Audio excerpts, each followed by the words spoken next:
Chapter 41, Karma. Do you believe in karma? Ivil glanced to the side. Next to her, Missy was squatting down, boots clamped onto the metal railing of the floor. She had her arms crossed over her knees and was looking straight ahead, into the locker that Ivil had stuffed that dead pirate in. I don't think I do, Ivil said. If it does exist, then I imagine that my own karma isn't so great. I'll have a great deal of comeuppance to deal with, won't I? Missy let out a breath. I don't think we're talking about the same thing, then. Oh? Ivil asked. The pirate's corpse had been laying here for half a day now, so the cores held within had had plenty of time to slip out of the body. Cores that were taken in and properly integrated usually took between a few hours and a few days to become part of their host's body. The reverse was also true. The longer it took to assimilate a core, the longer it took for it to notice that its host was dead and for the core to leave. The more complex the core, the longer the process in either direction took. Cores that were spread across the body were also the cores most likely to be utterly destroyed. On occasion, as the result of a violent death, two smaller, weaker versions of the same core would come from one dead body. It was a process not too dissimilar to splitting a core, though it was far less practical. A body destroyed sufficiently could result in no cores at all, which was always such a waste. At the moment, 6 cores floated loosely within the locker. There are different explanations for karma. Not just what it does but what it is, Missy said. She sniffed at the air, then grimaced. This one's starting to rot. I'll clean it up, Ivil said. Or, we can jettison the entire locker. It's not the most glorious casket, but it'll do, I think. Missy nodded. So, what are these karmas? Missy sighed and stood up fully. In Hamya we use karma to describe a couple of things. It's your past feeding into your future. It's not mysticism. Well, it's mostly not that.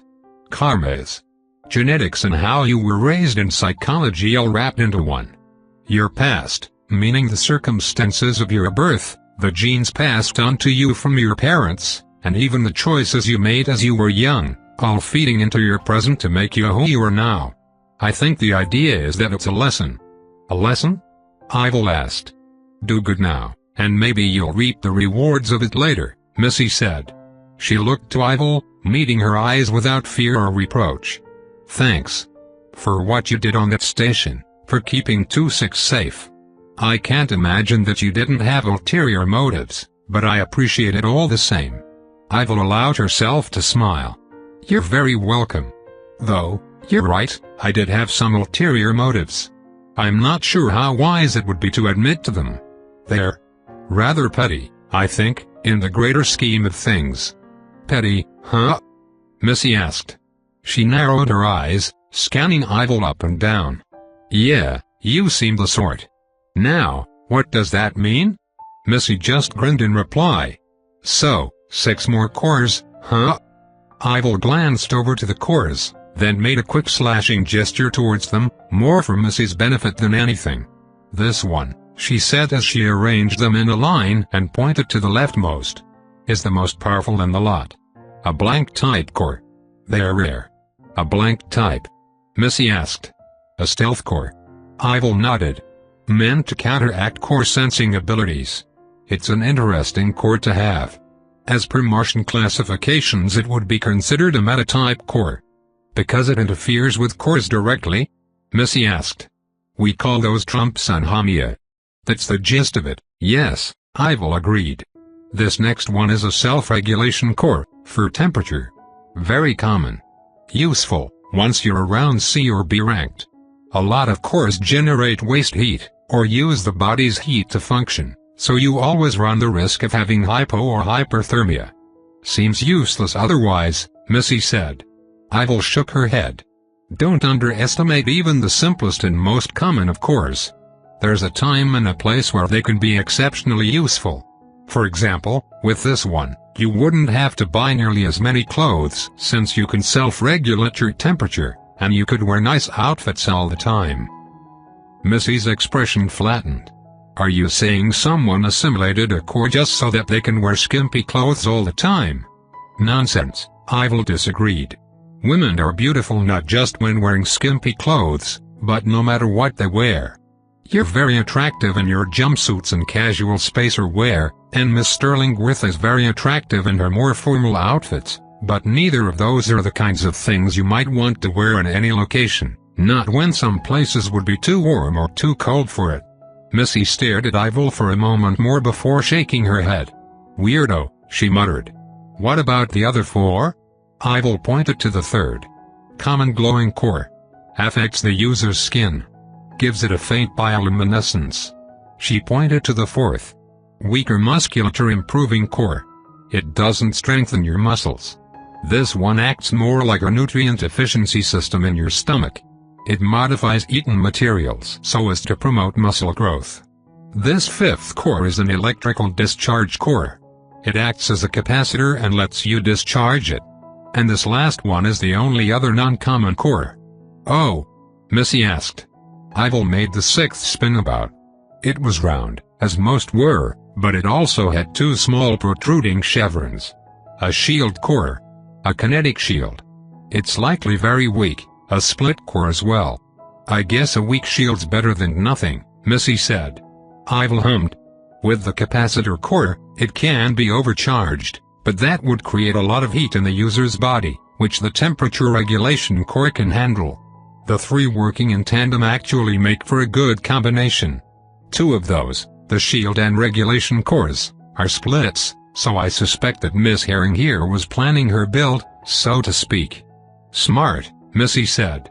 "So, can we expect you to start zapping people, maybe spring up a shield now and then?" Ivil shook her head. "I don't need any of these." She plucked 3 of them from the line. "Here," she said. Missy stared at Ivil's open hand, and more specifically at the 3 cores sitting on her palm. "Is this a joke?" she asked. "No," Ivil said. "Consider it a gift." "I don't do gifts. Life doesn't give gifts to me. You remember what I said about karma, right? Well, mine's not so good. It's not this good, at least. It's not life that's giving you a gift, it's me," Ivil said. "Your karma, as you call it, it's not something that I believe should dictate your entire future. I have very rarely allowed fate to sway my actions, only when it aligns with what I want. And what I want now, is to give you these." Missy hesitated, her gaze flitting between Ivil and the cores she still held. "Okay, enough of this," she said as she crossed her arms. "Saving us all earlier, that tracked, you were saving yourself too. Aurora's important, and I worked out that you have a deal with her. That much I get. Giving 26 that little core? Fine, you're generous, and it probably doesn't suit your build or whatever. But you don't have any reason to be this way with me. What gives?" Ivil hesitated, then paused time. She needed a moment to think this one through. Her motivations here were transparently self-centered. She wanted Missy to like her, and giving Missy expensive gifts seemed like a good way to go about it. On the other hand, it was also shallow. She had done plenty of research watching soaps where such shallowness led to relationships that were equally shallow. Missy was caught, frozen in time like a dragonfly in amber, glaring up at Ivil. It wasn't just suspicion, it was something else too. Time snapped back into its normal flow. "I'm sorry," Ivil said. She lowered her hand, then gently tucked the cores away in a pocket. "Maybe I am being a little too forward with you." "You're not being too forward, you're being too sleazy," Missy said. "I've lived too long to dance around what I mean to say." "What do you want?" Missy punctuated that last by poking Ivil on the chest. Ivil took a deep breath. She couldn't remember the last time someone tried to back her up against the wall and demand something from her. Fine then," she said. "If you want to know so much, Missy, then I'll tell you." "Oh yeah?" Missy asked. "Yes. Missy, would you go on a date with me?" What the fuck? Chapter 42, Maximum Drama. The captain of a ship doesn't need a bigger space. In fact, the captain, being human, only needs as much space as any other crew member on any given ship. To save on space, The Martian Navy originally built its first series of warships to have what the crew affectionately called fuckholes. These were cylinders about 2.5 meters deep that contained an inflatable sleeping bag, heaters, a small entertainment suite, and a small cubby for personal effects. They saved on space and could serve as the sleeping quarters of a crew member. Every officer and captain had the same allotted space as every other member of the crew, from the cook to the guy whose job was to clean out the suction toilet. This had an adverse effect on morale. The crew didn't respect the captain if the captain lived in the same squalor as them. Human monkey psychology, rearing its ugly head once more. And so captains were slowly given larger, more personal spaces, with more amenities and comforts. Ivil didn't know at which point in that sequence of logical decisions the idea of a fish tank originated. But here it was. A large-ish tank, a meter long and half as tall and deep, with 17 fish in it across 3 species, and a few snails as well. She gently tapped the reinforced glass as she looked into the tank. The fish were managing well enough. She wondered how they managed to survive hard burns. Did the previous captain of the SFO replace the fish after every mission? There was an automatic feeder and scrubber, at least. The rest of the room was respectable enough. A bed almost large enough for 2, a small bookcase with actual hard copy books likely imported from Earth to show off wealth, a coffee machine designed for on-ship use, and a rather small but respectable closet. She made a note to toss the clothes out later. Maybe the others could find something for themselves in it. It was, all in all, not the worst place she'd have to spend some time in. There was even a cramped little washroom to one side. A luxury on board any ship, really. Ivil was just thinking of how to decorate the room a little more, perhaps some ambient lighting. When there was a knock at her door. 26, and the young woman did not seem happy. Or, at least, she seemed unhappy, then nervous, then unhappy, then she looked like she wanted to run. It was quite clear that she didn't want to be there. Ivil moved over to the door, then grabbed the manual handle and made a show of opening it slowly, giving 26 on the other side time to take a deep breath while Ivil opened the door. "Yes?" Ivil asked. 26 stared for a moment, swallowed, then frowned. "Missy told me you asked her out on a date," she said. "Yes, I did," Ivil admitted. "Aurora said the same thing," 26 added. "Yes, that's also accurate," Ivil said. Did 26 also want to be asked out? 26 flushed. "I'm calling for a shipwide meeting," she said. Ivil found herself taken by surprise. "A what?" she asked. "No, don't answer that," it was rhetorical, merely surprise. "Why do you want to call for a shipwide meeting, exactly?" "Because, on the hell together when things get weird in the crew, that's what the captain does," 26 said. "And I think we need one." Please?" The mechanic fidgeted a little, her feet rubbing against each other as she floated there. "Okay," Ivil said.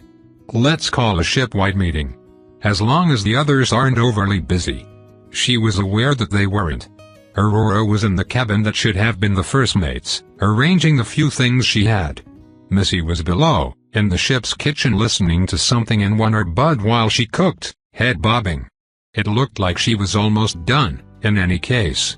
So the crew was likely to be called down to dinner in any case. "All right, okay," 26 said with a nod. She smiled awkwardly, then pulled herself down the corridor. "I'll go tell Miss Aurora," she said. Ivil watched her go, then tapped on the button to close the door. It was just an excuse to give herself and 26 a few moments. This was an unexpected turn.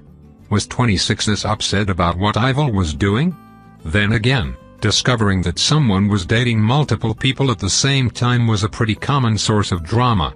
Ivil was pretty sure that she wouldn't have to deal with clones, or fake deaths, or long-lost twins. Real-life drama was a lot more grounded. Like having one girl she was interested in be annoyed that she was interested in 2 other women. When Aurora and 26 headed down, Ivil followed at a distance, letting them get to the dining room below first. "Good timing," Missy said from the kitchen. "I warmed up some sludge. Get ready for the most mildly edible meal of your lives. I miss Mr. Hawk already, 26 said, but she sat herself down anyway. Before we start, I'd like to have a team meeting. Please? Certainly, Aurora said. Is there anything wrong with the vessel? Found something broken? Missy asked. 26 shook her head, then frowned rather cuttly. She squished her nose when she frowned, which drew attention to the smattering of freckles across her cheeks. This is about, personal matters. I'm probably the last person that should bring it up, but, it feels wrong. What's wrong? Missy asked. She came over with 4 fully covered bowls filled with Spacer's slop. The bowls had small tubes on them, to suck the meals out of when and 0G. 26 looked between Missy and Ivil, then Ivil and Aurora. Miss Evelyn is dating both of you, she said. Aurora blinked, then looked over to Ivil. Is this true? She asked. Wow, Missy said. Ivil considered what to say for a moment and chose to rely on honesty. Yes, it's true, she said. You know, that's rather insulting, Aurora said as she sat straighter. Never been on this end of things, Missy muttered. Gotta agree with the princess though, that's messed up. Ivil sighed. I'm aware. Trust me, this wasn't my intention. What was, then? 26 asked. Ivil glanced between the 3 women she was currently interested in. Very well, the truth, then. I recently visited a seer on Hamia. You mentioned that, yes, Aurora said. Well, what I asked her for was assistance in finding true love. That led me to the Hell Together. Unfortunately, the instructions beyond that were unclear. Ivil nodded once. That ought to clear things up. Wait, 26 said. Wait, I thought you were just two-timing, but this is all some prophecy thing? It's not a prophecy, I don't think, Ivil said. It's merely clairvoyance. A prediction. I came here looking for love. I found more potential interests than I was expecting. Are Missy and Aurora the only two? 26 asked, a note of suspicion in her voice. No, Ivil said. 26 gasped. Who, then? The captain? Too old, I'm afraid. Huck? 26 asked. I considered it, but I don't think it would work out. Miss Pendergast? Not gay enough, Ivil said with a sigh. D. Donnie? 26 asked. The incredulity was clear. I'd rather die lonely. 26 said. Missy groaned. 26, she's talking about you. 26 opened her mouth, then shut up while her face flushed. Me? She squeaked. Is that so hard to believe? Ivil asked. Yes. 26 said. I mean. Yes? Ivil glanced around the room. The back and forth with 26 had served as a small distraction, but she still wanted to know how the others were reacting to the news. It was, in her estimation, a tactically sound idea to drop the news about clairvoyant's prediction. Aurora was eyeing her curiously, and Ivil noted that the slight note of anger she'd had earlier was gone. Missy, on the other hand, was staring at her with naked suspicion, which Ivil supposed was only fair. You're a very attractive young woman, 26, Ivil said honestly. Ah. No, you're the one being accused of weirdness here. Don't try to deflect it with compliments. 26 said. I wasn't deflecting, and it wasn't a compliment, merely a statement of the obvious, Ivil replied. 26 pouted, completely missing the way Aurora covered her mouth to hide a smile. I think, Aurora said, that was perhaps the most unique explanation for why someone might two-time someone that I've ever heard. Well, it's the truth, Ivil said. I believe that keeping that secret wouldn't help at this point. Is it the only secret you're keeping? Missy asked. Oh, goodness no, but the rest I'll be keeping to myself for now. She wouldn't want to ruin every chance she had before even the first dates. Chapter 43, Spotcheckward. Spotcheckward. It was a term that had appeared during the early cultural zeitgeist of space exploration and travel, and while it had never penetrated the more serious academic discussion and was generally sidestepped in favor of more officious terminology by more serious people, The expression existed anyway. It existed to represent the awkward feeling unique to spottyfarers stuck in a tin can, hurtling through space while completely unable to escape the presence of someone they had just committed some social faux pas with. It was the whispered expression that two crewmates would shoot at each other when the married first mate was caught sleeping with the navigator. It was accidentally admitting to a coworker that yes, their body odor was noticeable, and yet having to work next to them for the next 9 months. That's what the CFO was experiencing at the moment, and Ivil wasn't enjoying it. She was used to a certain level of... perhaps ostracization wasn't the right word for it, but it felt close to that. People frequently avoided her, perhaps because she had a well-earned reputation for disassembling annoying people into their constituent atoms and spreading their remains across a body of space whose area was best calculated in astronomical units. The day after her confession, the CFO was supposed to meet up with Ivil together. The freighter was in dire need of her mechanic back, but the exchange wouldn't be possible. More importantly, the ship was running out of fuel. The captain had filled up on enough fuel to make it from Ceres to Callisto and for additional maneuvers. That didn't include a detour to a pirate station and the subsequent hard-burn escape from there. Bringing more fuel to begin with would have been smarter, but it wasn't an entirely uncommon move. For a spaceship, mass was everything, and fuel was both dense and heavy. It made sense to bring just what was needed for a trip. Every added liter of fuel meant that more fuel would have to be spent to move that extra liter. The CFO had full bunkers when they left, and now she still had nearly 80% of her fuel left. Transferring that from the CFO to Ivil together took half of a day. It required that 26 extend the ship's fuel line out, then override its safeties so that it would vent the liquid fuel out into space. On the other end, after maneuvering so that both ships were almost touching, Sonic Spectre brought out the Ivil Together's fuel line, and with a combination of cores from both the TechMate and Ivil, they managed to siphon fuel out of empty space and into the Ivil Together's tanks. It was a stupidly dangerous and risky move, but not one that was entirely unheard of. Ships ran out of fuel sometimes, and unlike a terrestrial car, a ship in motion and out of fuel wouldn't just stop and sit there, it would keep on moving forever, or until it rammed into something.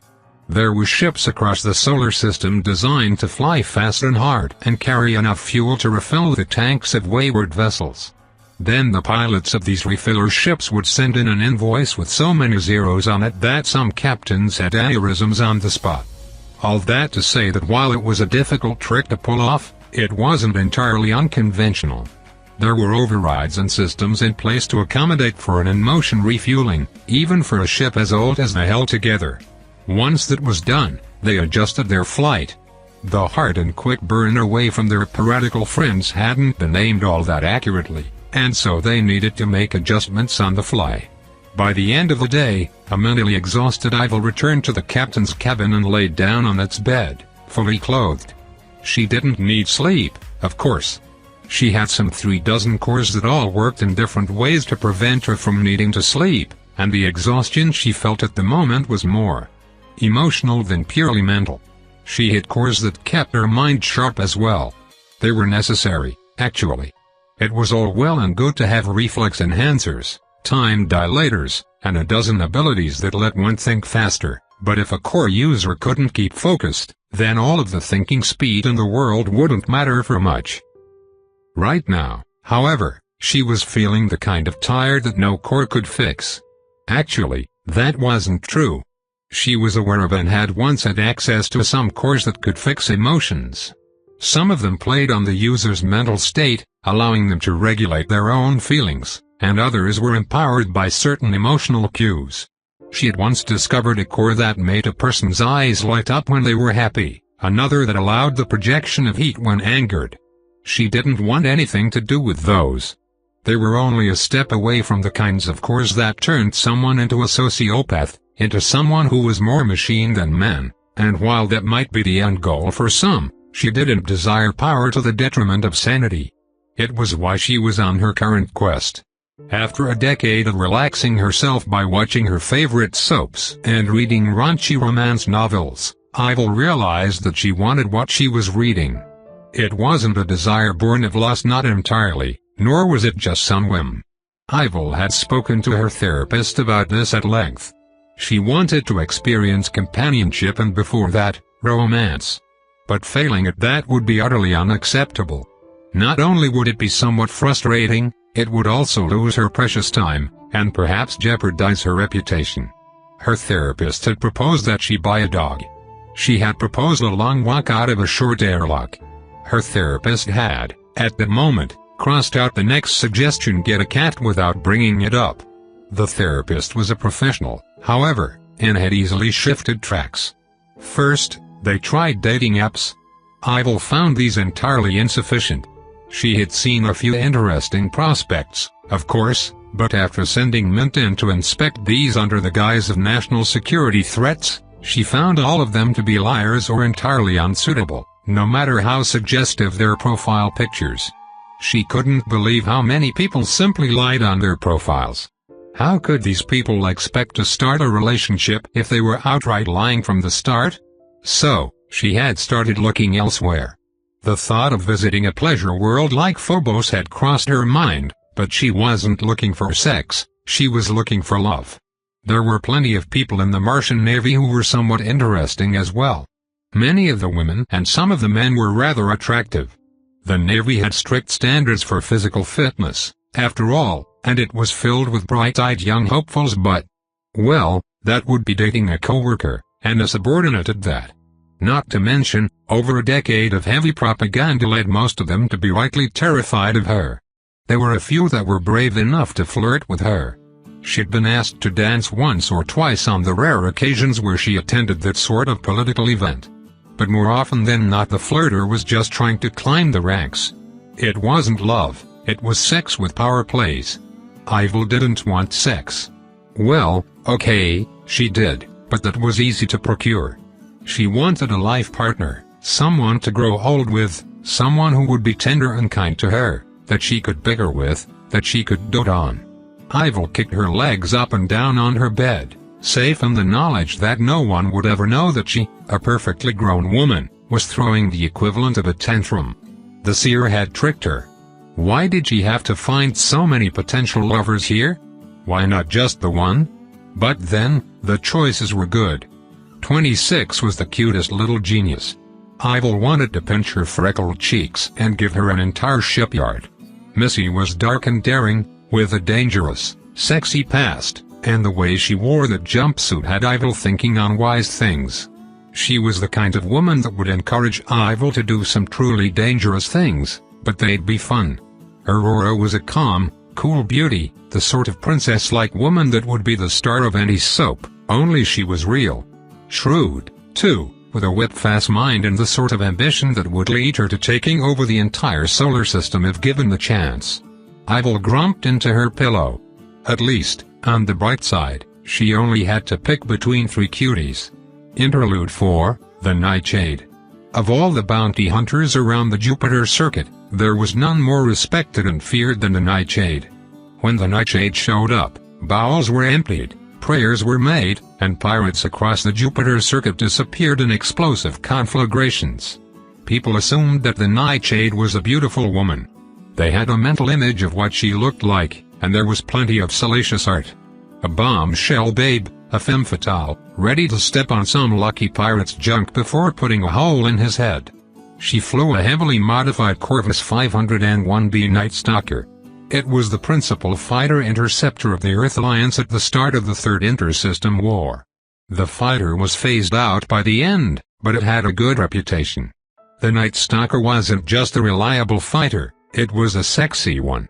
History buffs placed it next to the Spitfire and the Mustang, competing for the hottest fighter craft. It was 23 meters of hex grid framing around a single powerful engine. You wanna talk maneuverability? The Night Stalker could drift through a barrage of heavy point defense like a sparrow darting through a forest canopy. 42 maneuvering jets in a cockpit designed to let its pilot control each and every one independently. It was the fighter interceptor with the highest number of aces during the war. And one of the highest number of pilot fatalities too. It was a right bitch to fly. Temperamental, rude, impolite. The Night Stalker treated its pilot like shit, but it got results. That was why the Nightshade was the best. At the moment, she sat on the leaderboard. 4 from the top in highest pirate kill counts, but only because she exclusively took on seek and destroy work. If push came to shove and the others had to fight the Nightshade, they'd turn around and slink back home. Which was why Pixie was pissed off at the moment. She had a Republic and she had respect. But only when she was in the cockpit, her double 30mm railguns hot and her full rack of Seeker missiles primed. Out of the cockpit she wasn't the Nightshade. She was Pixie Starling, general mechanic for Flower Power Limited, the Nightshade's favorite mechanic and only known associate outside of the Jupiter Bounty Board. Pixie climbed up onto the tips of her toes, reached an arm up as high as it would go, then tapped the ringer another time. "For fuck's sake," someone said above her. She quickly stepped back, crossing her arms and trying to make the fact that she had just been straining less obvious. Finally, she was noticed. Pixie was waiting for these parts for 6 months already. Her baby needed a fresh set of filters and an oil change. Nothing big, but it was still important. She treated her ship right, and it did her good in turn. "Oh, didn't see you there," the big lug behind the counter said. He wasn't all that big, really, more like an average-sized grunt, but the counter was tall, blocking his sight of her when she was too close to it. "Can't I help you?" he asked. "I have an order that came in," Pixie said as she tamped down on her frustration. "Onto the name Starling. Pixie Starling." The man hummed, then pulled up a tablet that he pawed through. Pixie watched, her patience already a little short. "Ah, yeah, I got you. Do you have any ID?" She nodded, then fished through her purse for her ID. After he checked it and she noticed that he eyed her age for a moment longer than he needed to, the man nodded. "Did you want to bring things yourself or?" Never mind, I'll schedule a delivery." She glared, but... Yes, the filters were rather large, and carrying them all herself would be somewhat complicated. Once everything was set, she turned on a heel and stomped off. This was life on Io. At least, for her. No matter where she went in person, she was consistently and constantly underestimated, and there was nothing she could do about it. Well, no, that wasn't true. There was one thing she could do, but she wasn't sure if it would be wise. With a shake of her head, she pushed the thought aside, even if it had been nagging at her for a while now. She crossed from one side of the station to another, taking a slight, unnecessary detour as she did. There was a window here that she enjoyed. It was built from floor to ceiling, inch-thick glass with a permanent kinetic shield on the other side. From here, she could look out past the walls surrounding the station and out onto the vast plains of Io. Io was one of the solar system's largest moons, with a slight gravity and no end of trouble waiting for people who wanted to settle it. The moon was volcanically active, constantly spewing steaming liquids out from its porous surface with pools of sulfur all over. The surface housed some 2,000-odd mining stations, drilling into the moon for its precious metals. With those came hovering factories. Massive structures held off the moon's surface and tethered in place by chains with links taller than Pixie. Io was the industrial hub of the Jupiter circuit. There were more machines here than people by a factor of 1,000,000. It was an impossibly hostile world whose hostility was due to the very thing that made it so valuable. The skies from the surface were constantly tinted in a pale yellow as dust from a dozen active volcanoes coated the moon's barely existent atmosphere. It was beautiful, from within the safe confines of a station. Pixie stared for a moment more. In the distance, a hauler was shuffling along at a snail's pace. It was a cargo ship that could probably fit 10 of old Earth's supertankers in its hull with room to spare. Kilo per kilo, the sulfur and iron and silicates mined on Io weren't worth all that much, but when they could easily extract them by the millions of tons, there was value in that. And the ships that carried those resources were slow-moving whales. They needed protecting, which was why, when she wasn't out and about, she was the Nightshade, keeping miners and investments safe from pirates and thieves and the less scrupulous corporations of Jupiter. With a hum, Pixie turned and started the walk back to her ship. The filters would be arriving soon enough, and she had to keep an eye on the repair drones. She'd had more than one attempt on her life already. Lowering her guard would only make it worse. She took an auto tram out of the station and across some floating rails to another station only half a kilometer away. This one was a spaceport. Some 50 or so square openings lined the surface of the station, each one currently closed to keep out the sulfur dust from the ships tucked away within. Her ship was sitting in one of these, costing her a pretty penny for every hour it sat there, but needs must. Besides, being one of the best bounty hunters in the system meant that she could set her price, and she didn't set it low. More and more, she was considering retirement. Or maybe she could let the title of the Nightshade live on. It was an idea for another time, maybe. On arriving at her hangar, she took a moment to take in her baby. The Night Stalker was sitting pretty in the middle of the space.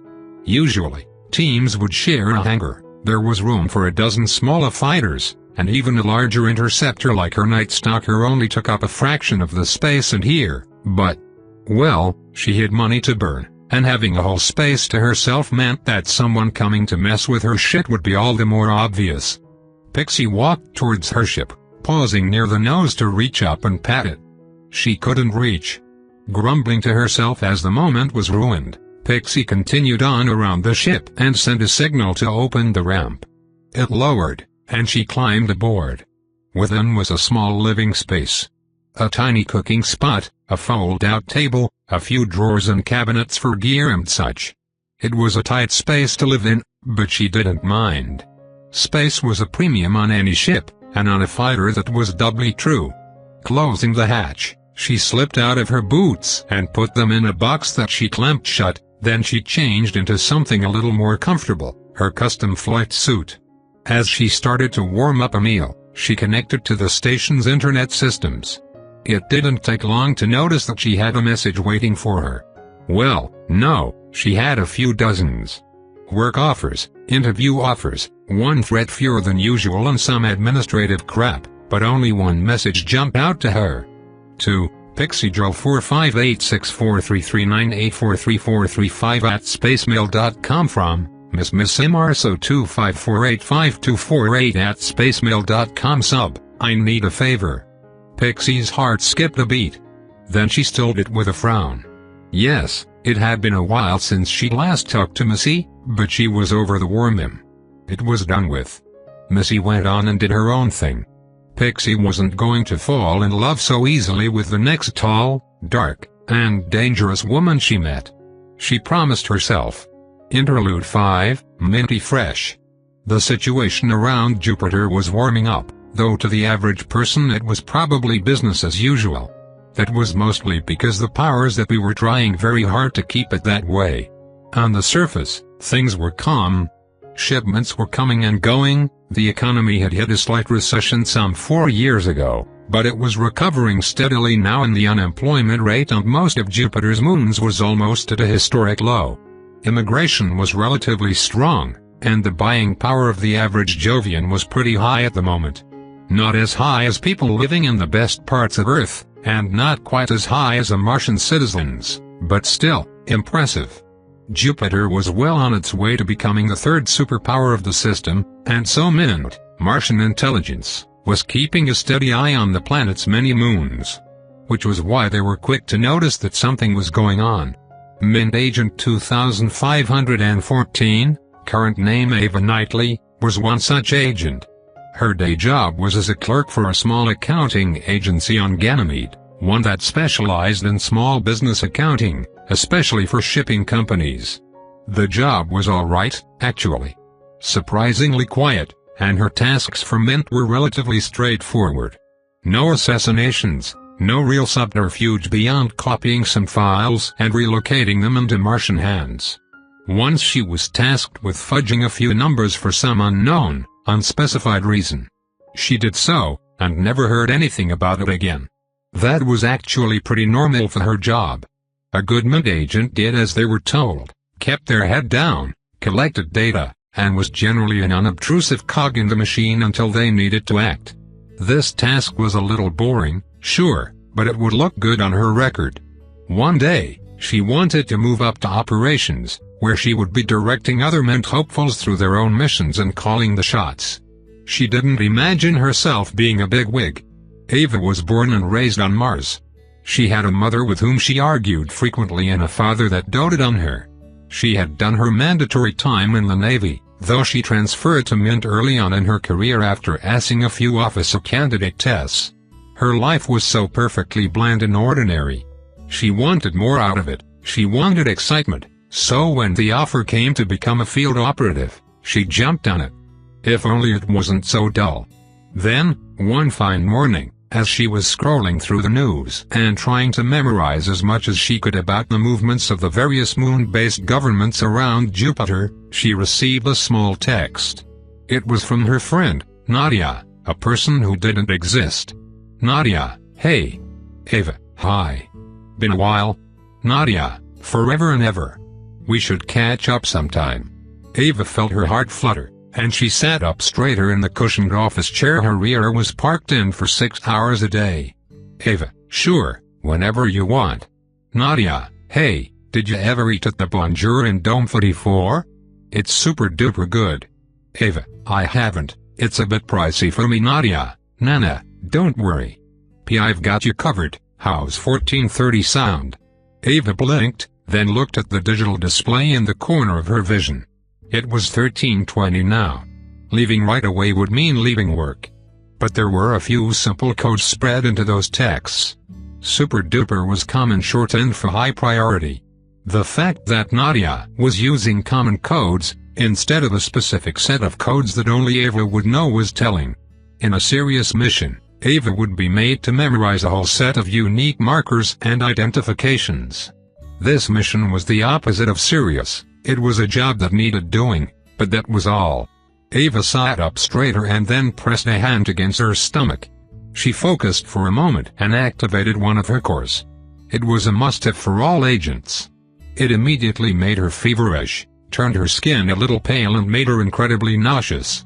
Ava stood up and quick marched through the office to the staff bathroom nearest her boss' office and proceeded to lose her lunch in the sink. She was sent home within 5 minutes and told to only return when she felt better. She thanked her coworkers, a bit groggy and dizzy, then assured them that she didn't need to go to the hospital, it was just something she ate. 10 minutes later, she was riding an autocar to Dome 34. Ava wished she had time to stop by her apartment, to change into something more appropriate, to pick up some basic gear beyond what she had in her purse. Bonjour, near the top of Dome 34, had a spectacular view of the exterior of the dome. The top half of the semicircle was lined with transparent panels that afforded those high enough a view of the moon outside, and at the moment, Jupiter hovering above, impossibly huge. She stepped in and discovered that Nadia was waiting for her. Nadia being an agent that Ava didn't recognize at all, but she was wearing a bangle on her wrist with a specific bit of knotwork and 3 colored beads. She hugged and greeted her friend with a smile. They were chatting, excited and happy, about nothing at all. Then Nadia led her right past the back of the restaurant and through a door at the rear. For a moment, she worried that it was a trap, that she was made. Then they encountered 4 men in Martian Special Ops armor, something she never expected to see anywhere but on Mars. Right this way, Agent 2514, a new person said while Nadia was dismissed. She was led into a small room with a pair of chairs on either side of a white table. The agent speaking to her, a middle-aged man that was incredibly non-distinct, placed a small tablet on the table once she had sat down. Your name is now Peppermint. Pepper. Mint, Ava. Pepper, repeated. Yes, sir. The name was carefully chosen for this mission, the agent said as he sat down across from her. Without touching anything, he cleared his throat then spoke up. Interview with Agent 2514 for Operation Happy Goddess, begin. Pepper sat straight and ready. Agent 2514, Pepper, a year prior to joining the Martian Navy, you had a relationship with someone, correct? Correct, Pepper said. Was this a test to see if she was really Agent 2514? There were shape-shifting cores out there, such a precaution wasn't too unusual. They'd probably ask for a blood sample soon, if they hadn't taken one while she didn't notice already. This relationship was with a young woman? The agent asked. Yes, she confirmed. Good. Observing your record of personal entertainment choices, we note that you have viewed several works tagged with Dummy Mommy. Is this true? Pepper blinked, her mouth opening a little before she closed it. The only reason her face wasn't aflame was because she had better control over herself than to allow that. Not that she could be too embarrassed. She was aware that this job might require that she get close to a mark one day. Yes, sir, she said. In these situations, did you imagine yourself as the mommy, or the one being dominated? He asked with no more inflections than someone asking about the weather. Pepper cleared her throat. Permission to ask a question, sir? She asked. Denied. Answer the question. I imagine myself as the one with the dummy mommy, sir, she replied. Fantastic. Yes, you'll do just fine, I think. He gestured at the tablet. Enclosed you'll find the details of your current identity. Due to time constraints, the identity is very similar to your non-mint, public identity. You'll find it easier to lie if your lies are truthful. Pepper's year of birth is 1 year and a month after your own. The rest of the information should be memorized. Yes, sir, she said as she tapped on the tablet and started doing just that. This was the sparsest identity she'd ever seen. Well, no, that wasn't true. It was very detailed, but everything was just her. Her real-life identity, with a veneer atop it. What is the mission? She asked.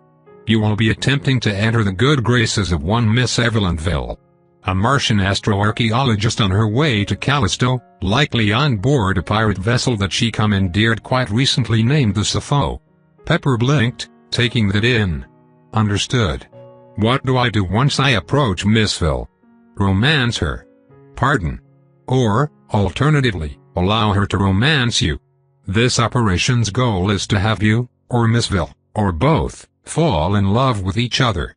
Pepper was starting to doubt that this was a real mint operation again. Interlude 6, Herrings. This was illogical. Bluey sat in her office and stared at a blank monitor. Upon it was a faded reflection of her own visage. Recently, that same monitor had been playing a video, not for the first time. That too, was illogical. Bluey was cursed with a perfect memory, a logical mind. She was capable in a way that few people were. Her skills, what others might call her intelligence, had propelled her forwards in life. She was the Governor-General of Theed, one of Jupiter's many moons. Not the greatest or the most influential, but an important moon nonetheless. The position was 1 part political and 3 parts commercial. Thebe belonged to the Thebe Corporation. The Thebe Corporation produced a significant amount of the water, hydrogen, and oxygen used by the other moons of Jupiter and the many stations in orbit around the planet and its many moons. That had been their claim to relative riches early on. Now the corporation had diversified.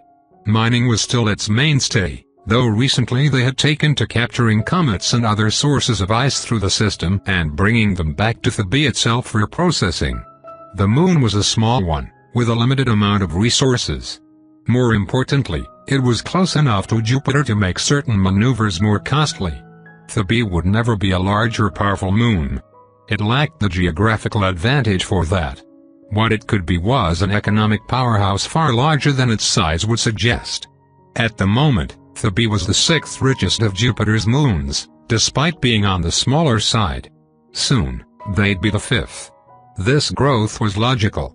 With Bluey at the helm, the Thebe Corporation had poured billions into development, buying ships, hiring talented individuals, buying land on other more hospitable moons, and growing their influence.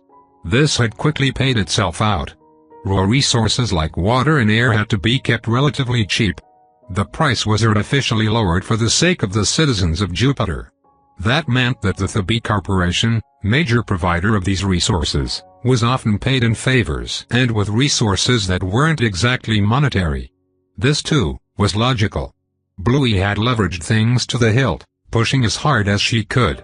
She had gained a certain reputation in the Jovian community. Someone that was dangerous. Someone who was without scruples and fears. Adversaries would sometimes disappear. Competition would sometimes have their cargo attacked. Someone with the willingness to trace deep into the B Corporation's accounts might notice certain amounts of money being used for projects that never amounted to anything. Bluey had family, and while she and her family had differences over their own illogical demeanor and actions, she still found herself relying on that family to give her an edge. In return, she made sure that her family found itself flourishing in her shadow. This was logical. It was also dangerous. It required a level of planning and sophistication that was well within Bluey's ability, but which had grown significantly as of late. The Alliance of Moons was coming together soon. There would be riches untold, and opportunities of incredible value that would appear very soon. The B Corporation had not paid it too much mind. Yes, there was opportunity for growth, but also there was competition. Too many moons, too many eyes. Instead, she would take the logical path and would ignore this opportunity, because in the shadow of one there was always another. While the moons of the Alliance of Moons fought over alien cores and spent their wealth trying to impress each other, the B Corporation would scheme in the background. They would grow their influence by not participating.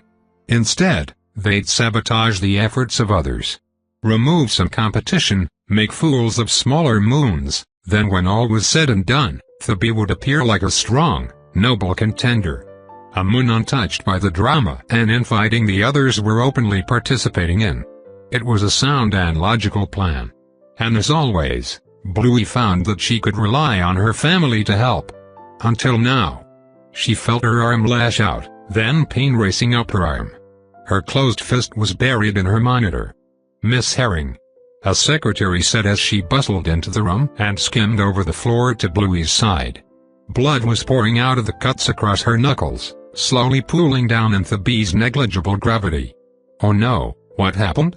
the secretary said as she pulled some tissues out and wrapped Bluey's hand in them. Bluey leaned back into her seat, not reacting to the pain. That had been illogical. Lashing out was a display of emotion she didn't need. Her sister was dead. That too was illogical. Rouge was a powerful person. She had a few decent cores, afforded to her through Bluey's power and influence. They had been a costly investment. Moreover, Rouge was a powerful leader in a group of powerful pirates. They were certainly at odds with several groups, but they were the sorts of groups that took time to move. When the Earth Alliance decided to sweep through pirates, the news got out weeks before they started to move. Their organization was a sieve when it came to information. The Martians were better, but their attacks tended to be small and precise and devastating, but only ever to one group and only ever in direct retaliation. The Martians were too conservative and careful. Their intelligence agency was stronger, often letting false rumors of motion spread, which always caused some degree of panic, but Bluey dismissed all of that. It was illogical to dwell on what hadn't happened. What had happened was that someone killed her sister. It had happened within hours of Rouge finding and capturing the ship that Aurora Sterlingworth had been using to escape Ceres. The noble of Phobos might have thought herself clever, sneaking across the system on some ordinary cargo ship instead of moving to the Jovian system on board a properly luxurious ship as other participants did. That had been her downfall. It was supposed to be her downfall. The Phobian noble was moving on her own, without escort or defenders, but with some degree of subtlety. Most others wouldn't have the resources to notice her moving, but the B Corporation had eyes on Ceres. The logical thing, now, was to have Aurora removed to cause some additional consternation at the summit. One less player at the Alliance of Moons, and one of the only nobles representing Phobos, a moon intrinsically linked to Mars. Bluey didn't want Mars or Earth involved with the Alliance of Moons. Superpowers complicated things. Jupiter's Emperor kept them somewhat safe from that influence, but cutting away Phobos helped. Logical moves across a logical board. Until Rouge was killed. "Ma'am?" the secretary asked. "Ma'am, are you crying?" Bluey blinked, discovering tears in her eyes. That wasn't right. If her sister was dead, then so be it. There was nothing gained from crying over it. She reached into a drawer, removed a small, silent handgun, and fired thrice into the chest of the secretary. Then she touched a button on her desk. "Security, come remove a body from my office," she said. The head of security would know what to do. Bluey plucked a tissue from the still falling corpse of the secretary and used it to dab at her eyes. No, there was nothing to be gained from crying. Instead, she would simply have to find the ones who had dared murder her sister and remove them. Aurora had to have some sort of bodyguard, someone that her contacts on Ceres had missed. Bluey looked at her monitors, then squinted and touched the button on her desk again. "Send IT up to my office. One of my monitors needs replacing." Using the other monitor, she brought up everything she knew about the ship that Aurora Sterlingworth had taken, and the people on board. The crew manifest wasn't difficult to find. A captain, whom Bluey dismissed. A man called Donnie, with a small unimportant record. A cook called Hawk, or Hawk. His record was smudged and inconsistent. Interesting. Then a member called Missy, a former war mammoth Hamia. Could she be the one? There was a mechanic as well, a Saturnian girl with a number for a name. Neither seemed like the ones to kill her sister. Which left the other passengers. Someone had noticed a woman called Ivil embarking on the ship, an astroarchaeologist. Bluey had someone start digging into her while she looked at the last passenger. A techmate of Mars. One who didn't exist. Bluey nodded. This was, logically, her target. But she couldn't be certain. So, of course, she would do the logical thing and kill them all. So simple. So very logical. Chapter 44, Callisto Incoming. Callisto was definitely one of the easiest moons in the Jovian sector to grab onto. The moon was quite large, slightly larger than Earth's own moon, and it had a wide orbit that flung it out far from the planet it was attached to. This didn't mean that it was the farthest moon from Jupiter. There were some 24 other piss-poor little rocks that clung onto the title, but none of those were really worthy of notice. The ugly truth was that Callisto, despite its size and favorable orbit, had suffered from success. The moon's wide orbit kept it relatively far from Jupiter itself, though the massive gas giant still dominated the sky from the moon's surface. But that just meant that the moon was easy to grab onto, that it was one of the easiest destinations to get to in the Jovian system, and that the number of transients there was at an all-time high. Callisto's government liked to paint it as the port moon of Jupiter, where cargo and passengers and tourists from all across the solar system would first see the glories and beauty of the Jovian system up close. The other moons of Jupiter called it by similar but far more derogatory names. The Hobo Hub, the Drifter's Drop-Off, the Leechport, the Beggar's Dock. Through no fault of the moon's own, no one from Jupiter wanted to live on Callisto. Its reputation had had 3 generations to grow and solidify into what it was now, and it was sticking firm. Those who did move there were attracted by the simple manual labor jobs, the low cost of living, and the constant movement of souls through the moon, giving them an incredible edge when it came to remaining anonymous. A certain subset of the population valued that. The Sifo and the Hell together approached at a decent clip, both of them flying towards the moon rear first, with the occasional burst of thrust slowing them down as they went. They were close enough now that they had to start seriously thinking about landing maneuvers, that was, if they planned on landing on the moon's surface. "I'm telling you, it's better to make it to one of the stations," Missy said. "This ship here can land on the moon no problem. I'm sure it's got the thrust to take off again, and it's got decent ventral thrust, but the hell together. Yeah, no, there's no way she can handle that kind of maneuvering, not in the state she's in." "I'm not disagreeing about that," Aurora said. "I'm just saying that if we are going to pick a station, then can we please pick one that's not so questionable?" "Truly, the Driftwood Depot." "The Driftwood's good," Missy said with a nod. "It's ancient," Aurora said. "And everything I can pick up about it on the internet suggests that it had a reputation that's far from stellar." "Why do you want to go there, Missy?" Ivil asked. As soon as she spoke, the bridge went silent. Not that it was overly loud before, but both Missy and Aurora had gifts when it came to filling space, at least, when they were in that kind of mood. Ivil shifted on her captain's seat, then ceased. She didn't need anyone to know how awkward she felt at that moment, There was a lot of awkwardness going around at the moment.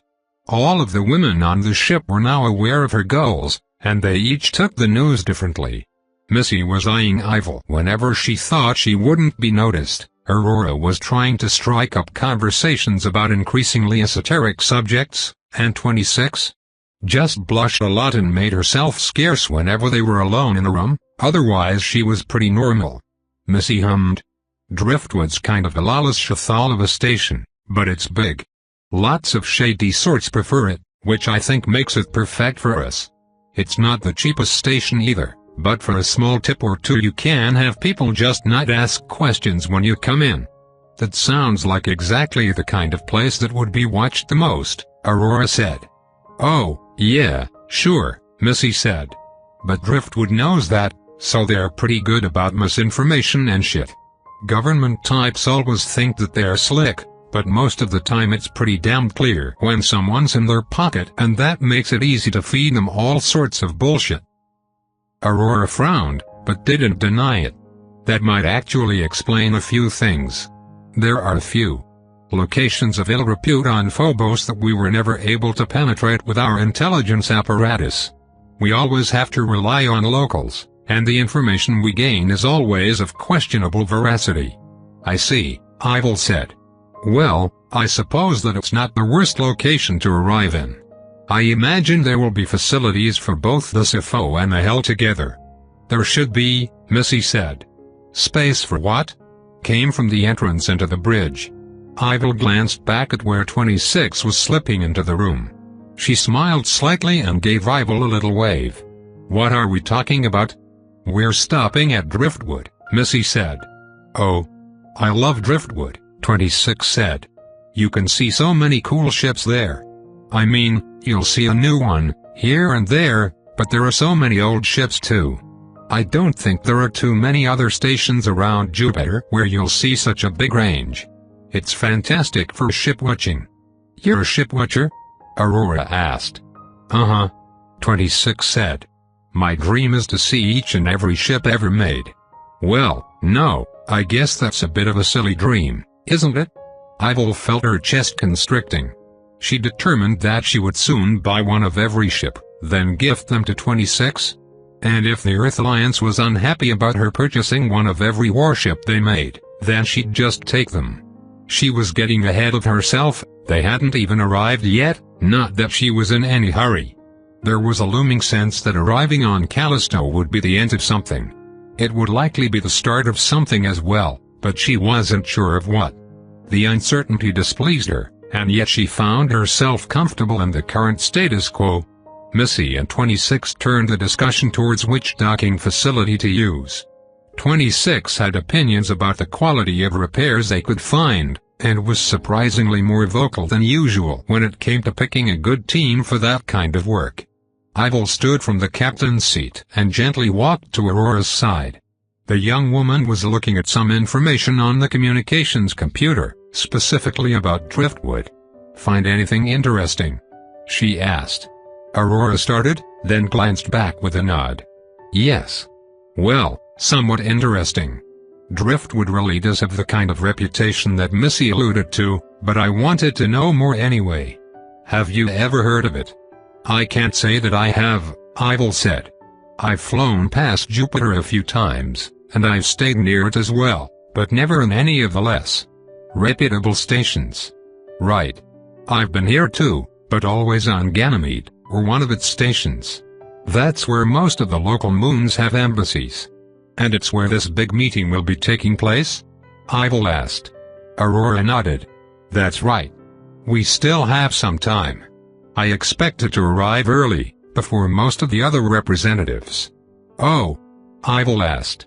To have time to meet with as many of them as possible, and because I imagined that most of the infighting and assassination attempts would happen later on, once the various intelligence agencies start moving.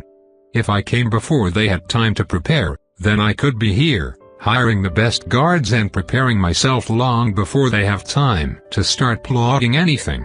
You truly don't trust the other moons, Ivil said. Have I been wrong so far? Aurora asked, sounding a little haughty.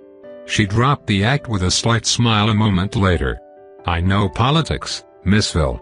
Just as much as I know that the station here is a death trap. Ivil glanced at the screen.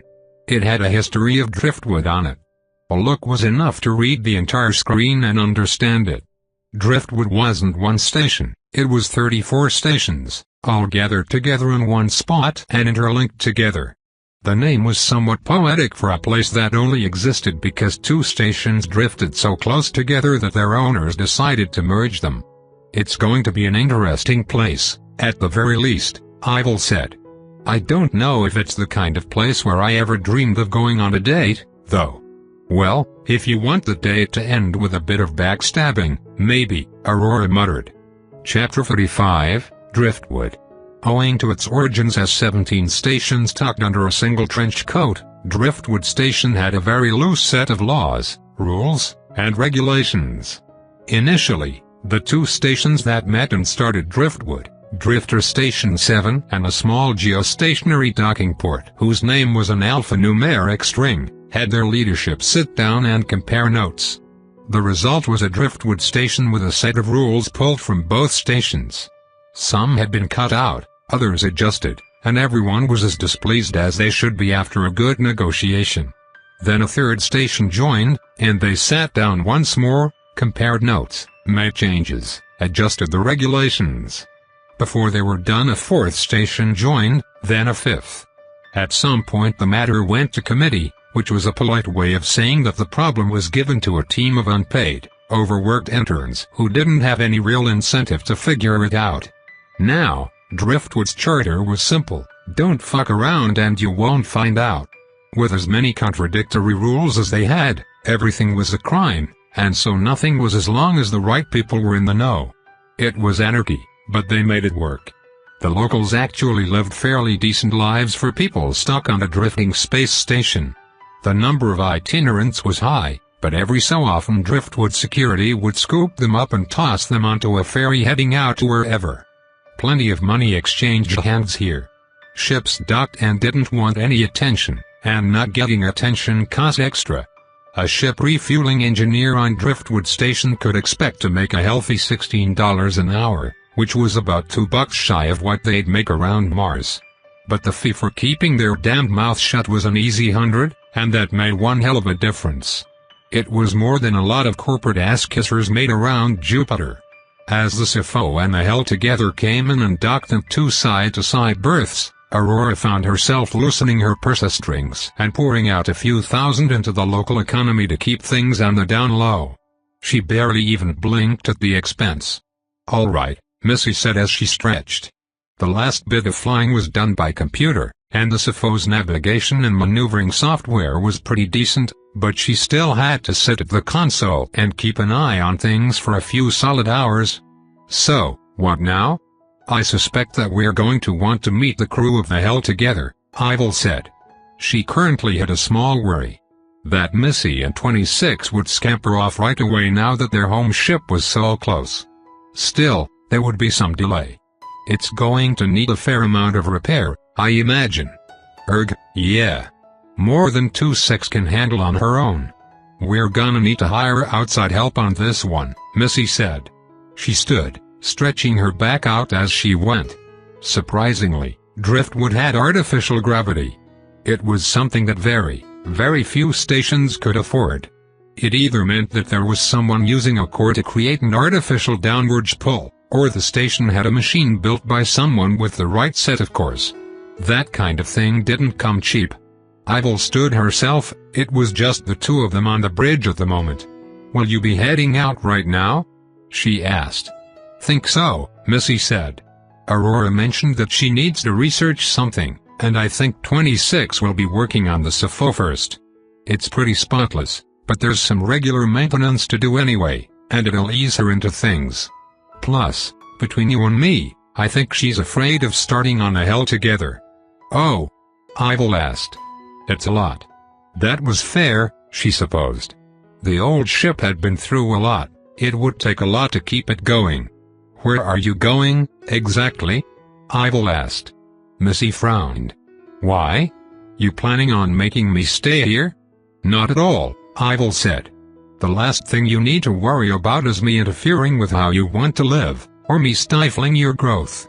I'm merely curious. And, to be honest, a little bored. Missy sniffed. Her lips were drawn into a thin line, and she had a hand on her hip as she looked at Ivil. Then she rolled her eyes and turned towards the exit. "You can come," she said. Ivil didn't hasten to follow, but she did stand from her seat and walked after Missy, catching up with a woman as she opened one of the lockers set into the walls and pulling out some gear.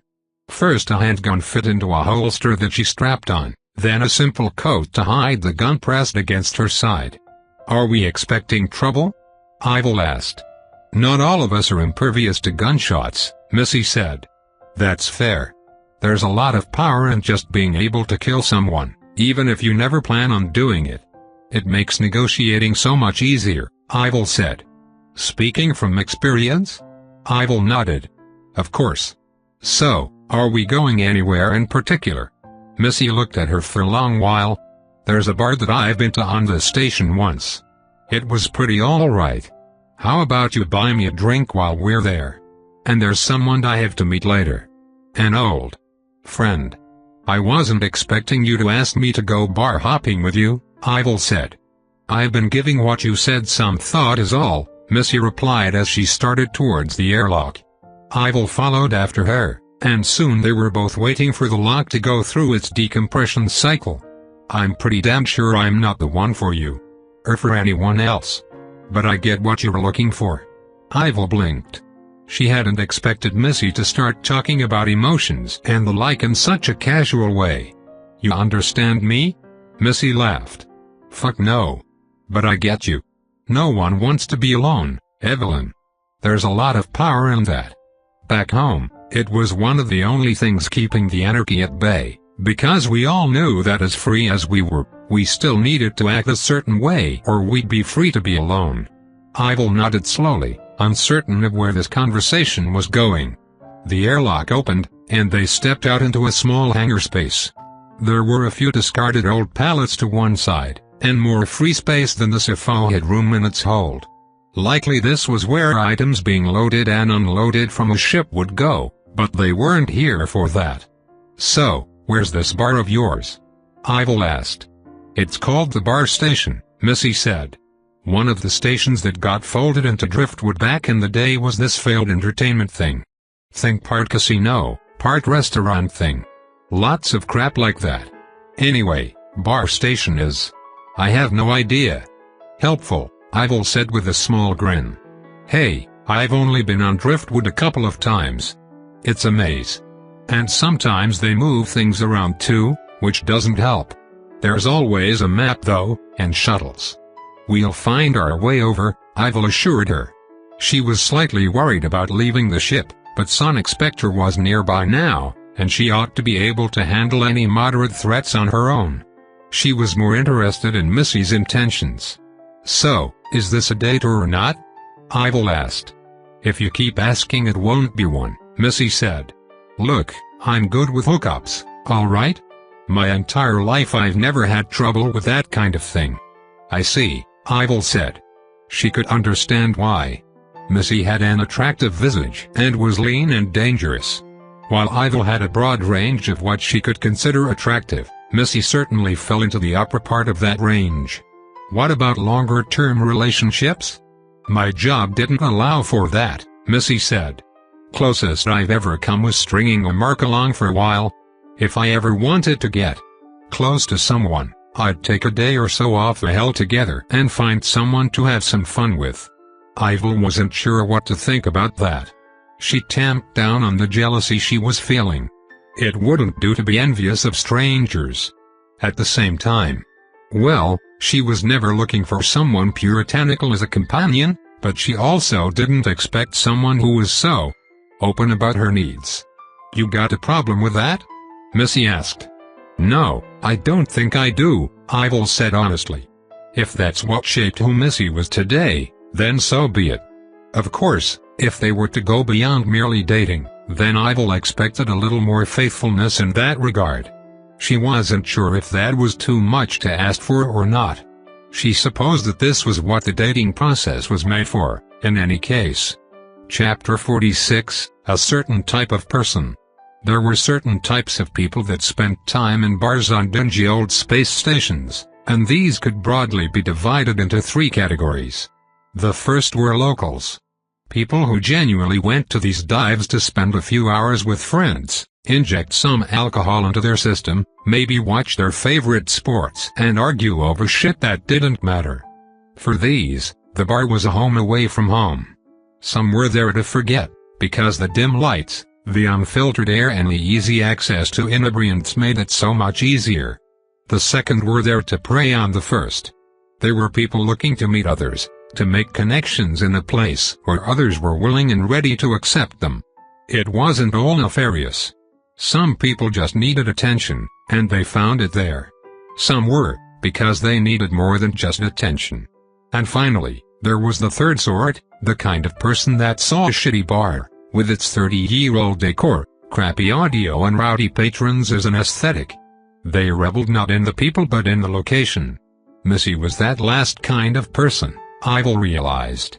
She walked into the bar, a place called the top floor, and instantly relaxed while striding over to the darkest, dingiest corner of the place, a booth that Ivil glared at before sitting down. The plastic-covered cushions looked like they would stick and she refused to sit on it before sweeping the surface clean with a small effort of will. "Nice place," Ivil said as she looked around. There was some classic pop in the air, one speaker was hissing faintly, ruining the already poor acoustics, and of course, it stank of vomit, sweat, alcohol and barbecue sauce. "It is what it is," Missy said as she tapped a screen inlaid into the center of the table. "Oh, it's gonna be nice to eat with gravity again." "I can't imagine that being a common occurrence for you," Ivil said. "You were raised on Hamya, right?" "Born and raised, yeah," Missy said. "We do have some gravity. Barely. Mostly it's centrifugal ring gravity in most of our stations. It's kind of a bitch, being raised away from a planet, you know?" Ivil nodded. She was aware, though that hadn't been the case for herself. She was Martian from birth and didn't leave the planet until she was a teenager. "Growth hormones, I imagine." Yeah," Missy said. She tugged at the collar of her coat and jumpsuit, exposing the side of her neck. There were several small scars there. "We don't get the good shit way out there. Stuff's 20 years behind, even for the kids. Strange to think that in a lot of ways people born in the shittier parts of the system are still better off than we are, but that's the price the lunatics pay for being so isolated.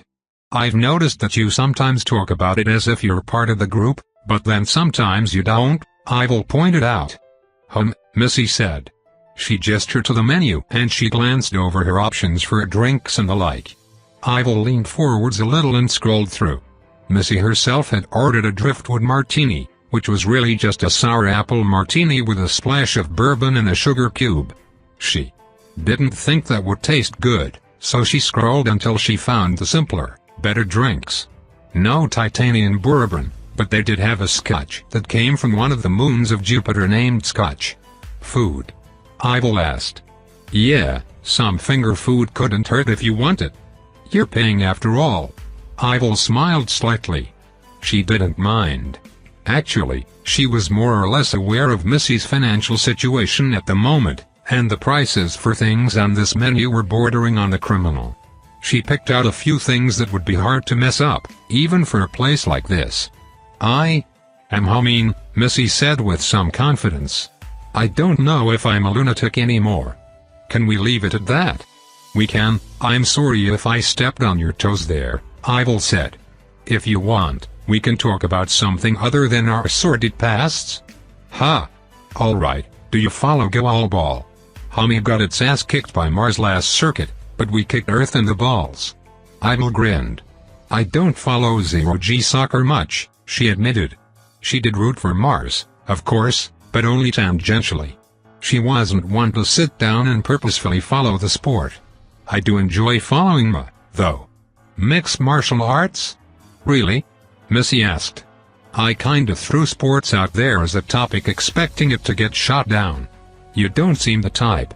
Especially not Why not? I enjoy fighting well enough, and they do allow some degree of core battling," Ivil said. "I've seen you fight," Missy said with little air quotes. "You just stood there like a statue of some sexy ancient death goddess or something. You never got in close." Ivil shrugged. This was a far more comfortable conversation than earlier, and she didn't mind being called a sexy death goddess at all, not that she found her ego wanting. "Before I had as many cores as I have now, I did have to get in close. I appreciate the art and martial arts.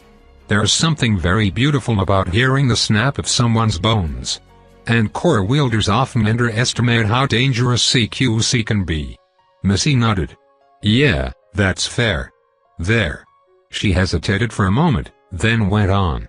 "There were lessons for any warman that basically relied on that. People that have a few cores tend to feel like they're immortal, like they're the most special thing in the world. It only gets worse the more cores someone has, trust me," Ivil said. Missy laughed, a raspy chuckle that Ivil loved to hear. "Yeah, I guess so. But yeah, we had lessons on taking them out. The easiest way was almost always to just shoot them, and if that didn't work, then sometimes getting in close with a knife would. A lot of core wielders are tough, but there's almost always something that'll kill them. It's their humanity," Ivil said. "Being human means having more weaknesses than you can account for. As a species, we are terribly frail." Missy agreed. She perked up as their drinks were delivered by an actual flesh and blood waiter, a young man that looked bored with a job that most places had replaced with a machine. "Thanks," she said before grinning. "Did you tip him?" Ivil glared across to Missy, who only smiled wider. She sighed, then added a gratuity to the payment before sending it off. "Happy?" she asked. "A little," Missy said. "That'll help him forget that we were ever here, which might be handy once my friend arrives." "Your friend? Who is this, anyway?" Ivil asked. "Someone that can help us with our bounty and pirate problem," Missy said. "They are technically a mercenary, but they are in tight with the bounty hunting guild around Jupiter. They get paid for taking out pirates." "I see," Ivil said. "So, I spent a few hours going over the telemetry and footage of our little fight. We have pretty concrete proof that we took out 6 ships. And they weren't little fighters and boarding craft either. That'll bring in a nice chunk of cash, and some Republic and the rep's the problem. Because we don't want people to know that we're that dangerous?" Ivil asked. "Because only one of us actually deserves that rep," Missy said. "Pixie will take care of it for us. At least, I hope. She can be pretty cutthroat for someone so unassuming, she's gonna want a slice. So best behavior, alright?" "I'll do what I can," Ivil said without promising anything. She sensed someone coming into the bar, someone with a few cores. They'd crossed perhaps 2 others in the station so far, and she could sense some 24 more sprinkled across Driftwood, but core wielders only made up a tiny fraction of the population here. A young woman was standing rather awkwardly within the bar. She was wringing her hands together nervously, then when she noticed, her arms dropped and she adjusted her dress. It was a pretty little sundress, very colorful, with flowers splashed all over it. It made her look younger than Ivil guessed she was, though her height wasn't affording her any favors there. "Is that Pixie?" Ivil asked. Missy leaned forwards and out of the booth, neck craning to see. "It is," she said. "Pixie." Missy stood and walked over, hands going to her hips as she sauntered over. "Been a while?" Pixie perked up, then smiled past the blush. "Missy." "Hi. Nice to see you again," Missy said. "Hey, before we sit down, I should introduce you to someone. This is Ivil. She's kind of part of the crew. Don't fuck with her, she's dangerous." Ivil stood and walked over, then she extended a hand towards Pixie. The woman was tiny, barely reaching Ivil's upper chest. She followed Ivil's arm up with her eyes, then stared at her. Hi," Pixie squeaked. This was the bounty hunter Missy was so impressed with. That didn't seem possible. How could a mercenary that was supposed to be talented be this cute? Chapter 47, Wine and Dine. Reputation, to some, is everything. Ivil and Missy returned to their booth, escorting Pixie back as they went. The tiny woman hesitated as Ivil sat on one side and Missy on the other. She glanced between the two sides, then swallowed hard and sat next to Missy. "So, Missy, been a while," she said. "Isn't that what I said?" Missy asked. "Is it?" Pixie asked. "I mean, yes, sorry. But it has been a while. Are you still with that old junker?" The hell together. You remember?" Missy asked as she leaned to the side. She wedged herself in the corner of the booth, one leg folded up onto the seat and an elbow on the table. She grabbed her drink and swirled it around. "Yeah, still with the hell together. Maybe. Sorta. It's gotten complicated." "Complicated?" Pixie asked. It looked like she wanted to avoid any sort of actual conversation on her own end. Missy shrugged. "It's a long story." "I have time," Pixie said. "You have time?" Missy asked. "Aren't you the one who's constantly busy with something?" Pixie made a vague gesture that could have meant anything. "I can make time. It's no big deal. Tell me the story." Missy chuckled. "All right. Might be a few bits that I'll have to keep to myself. You understand? Figured as much. Anyway, started a round series. You heard of that Mars fleet flying around? They stopped by the crevice, usual thing, the fleet came around and it was like letting a cat loose in a hole filled with space mice." Ivil smiled. She was rather fond of the mental image. Cats were still carried on several ships. In fact, most Martian warships had a ship's cat with its own cat-specific crash crate.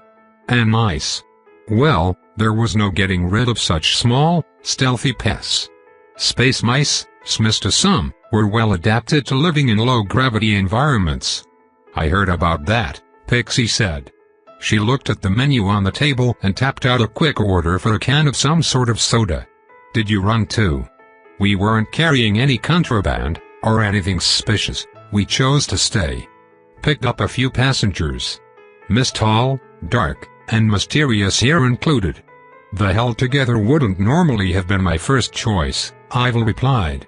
"Anyway, we got her, another woman, and a Martian tech mate of all things. Then we scampered while the scampering was good." Pixie nodded along, paying rapt attention. Mostly. She was still tossing looks Ivil's way. Had the little bounty hunter recognized Ivil through her disguise? There were only a few images of Ivil out there. The Ivil and all of the propaganda posters was a body double who specifically didn't look exactly like her, despite having some cores that would allow him. The fact that her body double was a man always secretly amused her to take on anyone's appearance. "You ran all the way here?" Pixie asked. "Callisto was our original destination, yeah, but we got waylaid on the way. Pirates." Pixie sat up straighter. "You had to run from pirates?" "Run? We got captured. The hell together couldn't defend itself from a weather satellite, never mind any kind of actual resistance, forget about fighting off any sort of pirate. They captured the ship and dragged us back to their station." "Which pirates?" Pixie asked. "Coven, led by some bitch called Red Herring, was it?" Ivil was aware of Pixie's hand dipping under the table. She reached into one of the baggy pockets of her cargo pants and grabbed a small handgun. "Missy, is this a trap?" Pixie asked. She sounded disappointed, said, maybe a little surprised, but that was drowned out by the rest. "What?" Missy asked. "She wants to know if we brought her here as part of a trap." "You said she was a bounty hunter? I imagine she's fought and killed her share of pirates," Ivil said. Pixie glanced between the two, then nodded. "That's right. They want me dead, and probably for good reason." "Damn," Missy said. "No, I can see your angle. Don't worry. This isn't some elaborate trap. We got away from the pirates. Blew up a chunk of their station, some of their ships. That's why I needed you, short stack." "Don't call me that," Pixie snapped, but she did let go of the gun and relaxed a little. "How did you get away from a pirate station?" "Stole one of their ships. Sweet little. I guess it's a destroyer? Small torpedo ship, real sleek, called the Sappho. Ours now, I suppose. And we got the hell together out too." Pixie frowned. How? Did a Martian patrol happen by? Nah. See, tall, sexy and mysterious here, Missy said with a gesture across the booth. I've been upgraded to sexy? Ivil asked. Just stating facts, don't get too excited, Missy replied, but a cocky grin stretched on one side of her face. Ivil did, in fact, get a little excited. Anyway, she turned out to be a lean, mean, pirate fucking machine. We killed our way out of the station. Left the mess in our wake. Pixie eyed Ivil for a moment, then her eyes darted away. I see. Wait, you need me for the bounty. Bingo. Pixie sat up straighter. She seemed a lot more comfortable now that she knew why they wanted her. Ivil supposed she understood. Everyone always wanted something out of her, be that her power, or for her to leave them alone. It was hard to please people when she didn't know what their wants were. Not that she often cared to please. Do you have all the details we'd need for that? Pixie asked. Actually, how do you want to work that out? Missy worked her jaw. To be honest, I figured I'd pass that on to you. What would work best? And yeah, we've got sensor reading for days. Both from the SFO and the Hell together. Not that the old junker's sensors are worth anything. No, that's good, Pixie said. I'll have to look over it all, of course, but I'm sure it'll be enough. You did shoot some of the ships?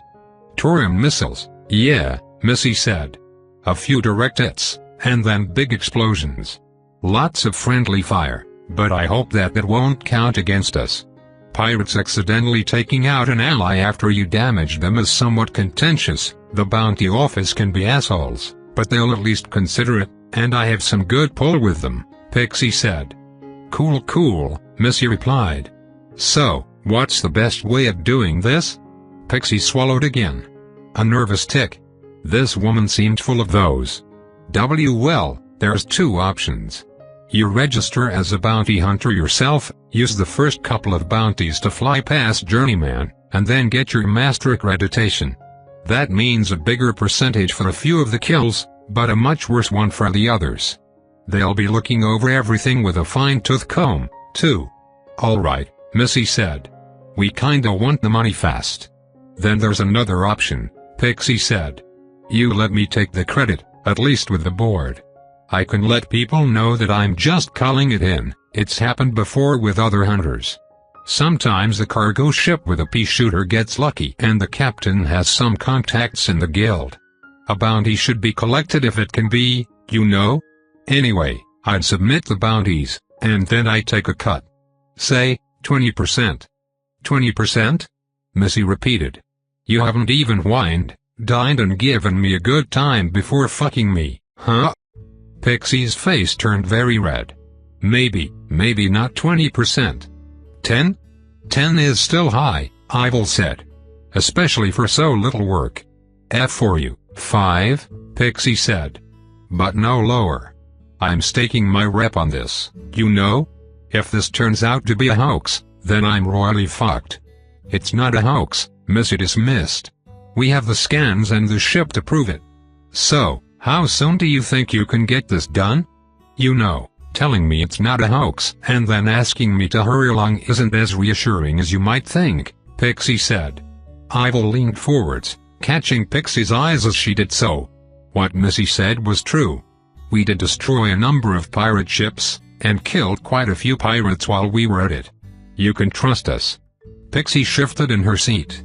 Well, if you say so, she said as she broke eye contact.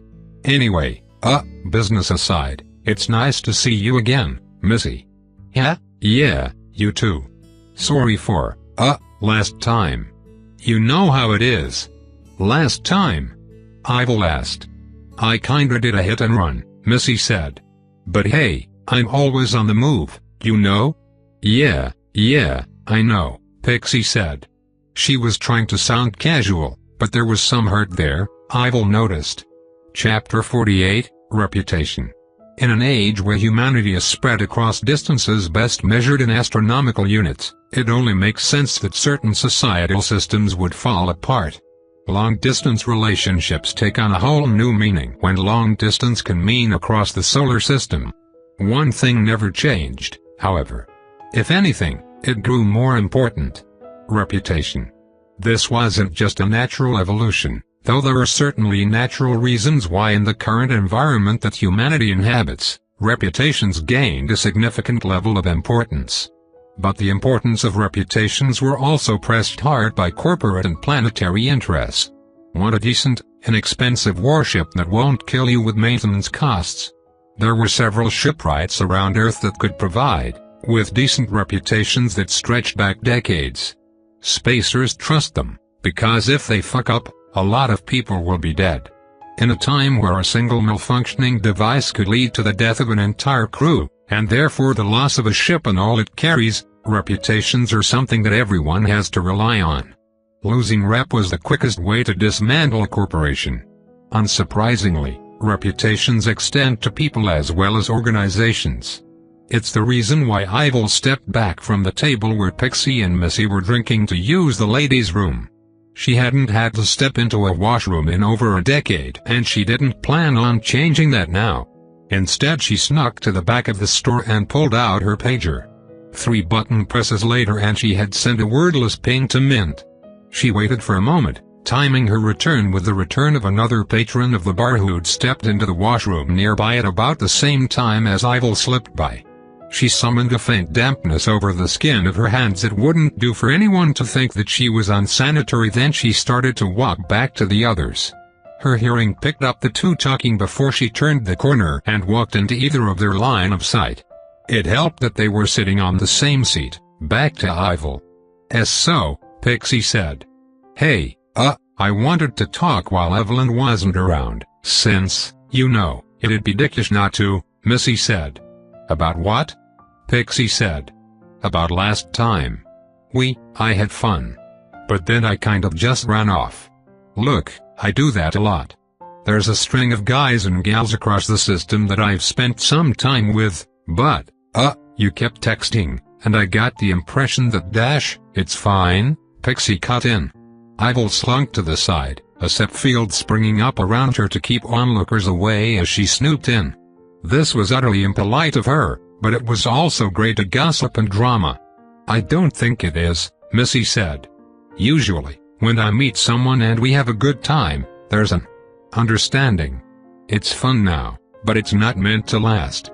I stayed around Jupiter for, what was it, 3 weeks? And 4 days, Pixie said. Yeah. Longer than we usually stick around somewhere, Missy said.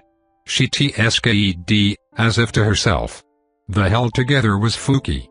Anyway, I didn't make things clear from the start, and I kind of strung you along, and it was fun, or it was fun for me at least, but... Yeah, look, I was a bit of a cunt. No, you were. Pixie hesitated. Maybe a little. I thought we had something. I'd never really, you know. Oh, Missy said. Yeah. There was a very long, very awkward silence, and Ivil almost dropped her stealth to go and join them. Then Pixie spoke up again. I think it was just a crush. I'm not good at the whole romance thing. I've always been on my own, doing my own thing. It was a good lesson. A lesson? Missy said. That I shouldn't let myself be vulnerable like that, Pixie said with obvious determination. Ah, fuck, Missy said. Shit, that's... Wow, okay, I'm just a massive bitch then. Look, Pix, I did you really dirty, yeah, but that doesn't mean that you can't, or won't find someone better. There's probably hundreds of people around Jupiter alone that are better than me. Dozens. At least a couple. Pixie snorted. God, how can anyone be so confident in themselves? It would be almost insulting to see if you weren't so hot at the same time. Missy chuckled. Ah, you still think I'm hot? See, we have common ground. Pixie sighed. It was the kind of sigh that came from the heart. You really are. It's not fair. Stupid clown jeans. Missy barked a laugh at that. You say that, but you have no idea how rough these clown jeans of mine get. Missy, I'm 4'5". 6 with good shoes on, Pixie said.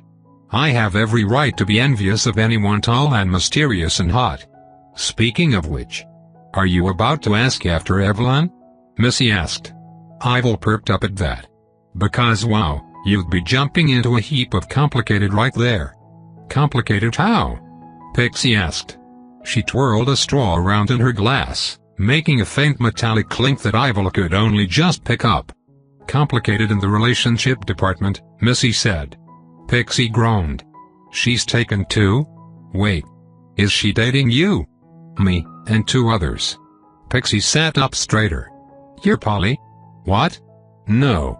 I mean, I've had my fun in a group before, because the more the merrier, but I've never really been in anything long-term with one person, forget it with more than one. Evelyn is on this mad quest to find love. Some two-bits here told her she'd find it if she looked around here and she's basically lusting after every woman she runs into. Huh? Pixie said. That's strange. Tell me about it, Missy said. And you're one of those women she's lusting after? Ivil glowered. She wasn't lusting after anyone. Yes, she might have had some thoughts about Missy, and 26, and Aurora, and all three together, that were less than pure, and yes, she would thoroughly enjoy ravaging all three. And yes, she did occasionally stare at them when they weren't looking, often focusing on. She frowned. What was she on about? Oh yes. Ivil wasn't lusting after anyone, saying so was a gross exaggeration. Ivil started towards the booth, but she walked slowly. There was only so long she could pretend to be in the washroom before it would grow suspicious, after all. I guess so, Missy said. Honestly, yeah, she's attractive, strong as hell. Those pirates we took out. That was mostly her. She's not all that smooth though, but she does have a sort of charisma. Like a bulldozer. What's like a bulldozer? Ivil asked as she came to sit across from Missy. Missy grinned. You are, she said unabashedly. I was just telling Pixie here about the pirates. Pixie nodded, easily joining in on the lie. Ivil hummed, then took her drink and had a sip. They weren't that impressive, she said. But I suppose it's for the best that they're gone. Pirates are scum, Pixie said. And I say that as someone whose job relies on them existing. If they disappeared tomorrow and I had to find new work, or retire, then I wouldn't be sad about it. Ivil smiled. Pixie wasn't as stuttery and shy as she had been earlier it seemed. Maybe the talk with Missy had done her some good. So, Pixie, you caught Missy and me in an interesting situation, Ivil said. Pixie's eyes widened. Oh, you mean, a date? I can go. Nonsense, Ivil cut in. Obviously you're a friend of Missy's, I'd love to get to know you. Missy gave Ivil a look that was complicated, with one eyebrow raised and a corner of her lips quirked in a smile. Digging for secrets? Missy asked. Oh no, more like cute quirks, Ivil said, and she was being entirely honest. Really? Pixie asked. She smiled, then glanced at Missy out of the corner of her eye. I can probably think of a few things. Missy really likes pajamas, did you know? She does? Ivil asked, surprised. I wouldn't have taken her for the sort. What sort do I look like to you? Missy asked. The sleep-naked kind. Yes. Missy huffed. Pajamas are warm and soft. Look, I only wear one thing, and that's jumpsuits, because humanity's fashion needs peaked in 1919 when the jumpsuit was invented. Pajamas are an obvious extension of that. That was far more passionate than I expect, Ivil admitted. I don't have any pajamas on the hell together, Missy said. I basically just switch suits as I go because I always end up having to get up and run after some problem or another. So, how do you know that, then? Ivil asked Pixie. The young woman's face reddened. I just do, she said. By the way, I have a few things of yours to give you back, Missy. Chapter 49, Slow Fashion. Choosing attire had transformed into a deceptively straightforward task as humanity spread through the system. One's ensemble was dictated by the corporate entity to which you were indentured. Fashion mutated from a way to express yourself into a tool to symbolize allegiance. The paradigm shift didn't ruin the urge to show off, to differentiate yourself from the masses, to rebel, but it did cut into the opportunities to do so. When the rebel had all of one option to pick from, they'd find their self-expression somewhere else. Fast fashion was fast to die. Exceptions still peppered the system. A smattering of professions needed some creativity in the way they dressed, and the ultra-rich, the influential, didn't constrict themselves to corporate jumpsuits and uniforms. Ivil considered this as she looked at the woman sitting across from her. Pixie's bright sundress, with its little flowers on the hem and her black spats beneath, stood out in contrast to Missy's oil-stained and rather tight jumpsuit. That was. Well, I suppose it was somewhat refreshing, Ivil said as she dabbed her lips with a cheap napkin. The platter with finger foods sitting in the middle of the table was looking rather pitiful at the moment, with only a few vat-grown celery sticks. It was all right, Missy said.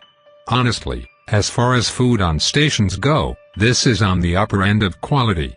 Ivil nodded along. She supposed that she couldn't disagree with that.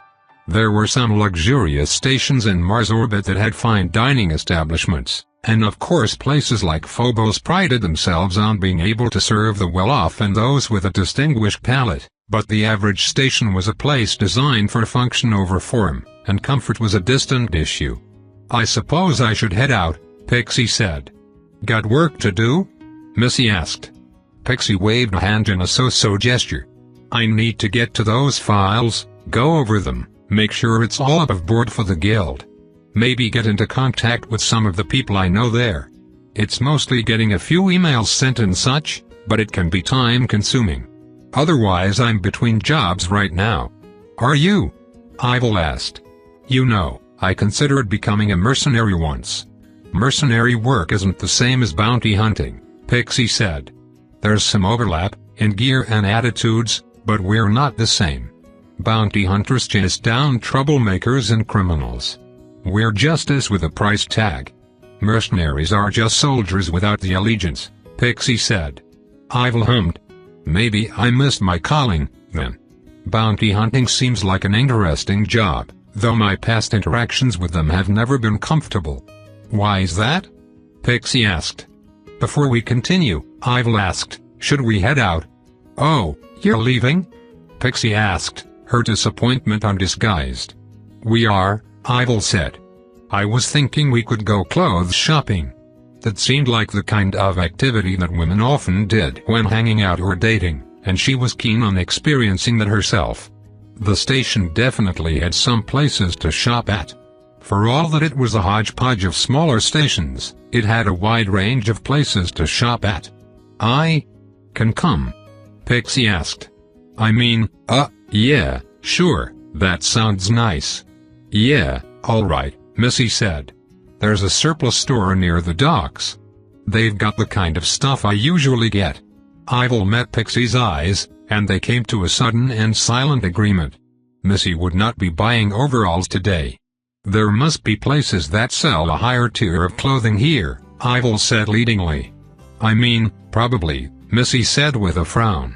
Never saw much need for that kind of stuff. Overalls and jumpsuits just work, you know? Yes, of course, Ivil leaned and pretended to agree. They stood from the booth and started for the exit. So, what were you saying about bounty hunters? Pixie asked. I've had my share of meetings with them, Ivil said. But they were always rather antagonistic. She smiled smugly.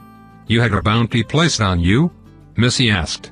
I did, for a few years, Ivil said. But don't worry, the bounty was rescinded across the system. That had been a whole thing. It had started long before she earned the title of Empress, and initially Mint was rather slow about helping her get rid of the bounty. That was, until the bounty kept growing. At one point it was the single largest bounty ever given in human history.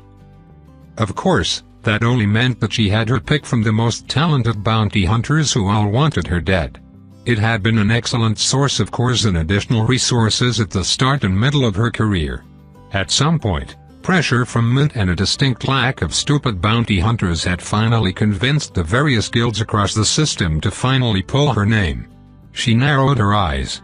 Had that been before or after she walked into the Saturnian Bounty Hunters Guild and took all of their cores? I think that the modern bounty hunting guilds have started to respect certain kinds of people a lot more than they once did. I guess, Pixie said with a confused frown. Well, I can look into it, if you want. I, wouldn't try to cash in a bounty on a friend, of course. That's just rude. I mean, assuming that you don't have a bounty for burning down orphanages or anything. Ivil chuckled. That only happened once. They laughed, and Ivil was happy to see her companions happy as they wandered over to a station map on the wall. Pixie pointed to a mid-tier store, but Ivil shook her head and tapped a smaller boutique in one of the nicer sections of Driftwood. It took a while to get there, but that while was spent chatting about things that truly didn't matter very much. Pixie complimented Ivil's astroarchaeologist outfit, and Ivil smiled and said that she was envious of Pixie's small size. You must have it easy, finding clothes to fit you, Ivil said. Are you kidding? I shop in the kids section, Pixie grumbled. Only I have these, and that makes everything complicated. She gestured to her chest, which was rather womanly. Ivil supposed that did pose a challenge. I don't know, my legs are long enough that I suspect I would need to shop in the men's section, Ivil said. Truth be told, she mostly wore her uniform, so such issues rarely came up. Or you could get jumpsuits, Missy said. One size fits all. Roll up your pant legs if they're too long, and get a belt if it's too puffed out. No, Missy, no one should have to wear jumpsuits all the time, Pixie said. Don't you wear one? When at work? Missy asked. Pixie pursed her lips. Yes. And it's custom ordered. But that's not just a jumpsuit. It's 100% a jumpsuit, Missy said. It's flame retardant, can serve as a naval suit, has heart rate, temperature, and humidity monitors, Pixie listed off while counting on her fingers. The suit costs more than you make in a year, Missy. Ouch, but that doesn't change that it's a jumpsuit. It's the supercar of jumpsuits, Pixie said. It even has inflation modules, to keep blood flowing into your extremities during high-G maneuvers. And a built-in diaper, Missy added with a smirk. Pixie smacked her, but her cheeks reddened all the same.